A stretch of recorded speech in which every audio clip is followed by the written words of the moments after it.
Job, খেজুর, কিশমিশ ও পনির দিয়ে আমরা ফিতরা আদায় করতে পারবো। এর মধ্যে 4টি যে আইটেম আছে, জব, খেজুর, কিশমিশ ও পনির, এগুলো দিয়ে যদি কেউ ফিতরা আদায় করে তাকে 1 সা অর্থাৎ বর্তমান ওজনের 3 কেজি 300 গ্রাম পর্যন্ত দিয়ে ফিতরা আদায় করবেন।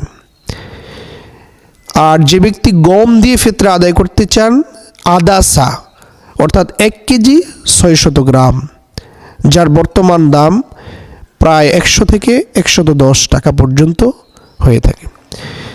তো বর্তমান বাংলাদেশের ইসলামিক ফাউন্ডেশনের ওলামায়ে কেরামদের মতামত অনুযায়ী যে 2026 সনের ফিতরা হলো 100 টাকা অথবা 110 টাকা সর্বনিম্ন ফিতরা।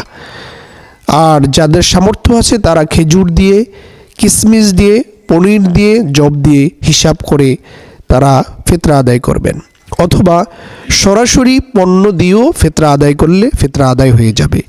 ফিতরা একটি মহান ইবাদত।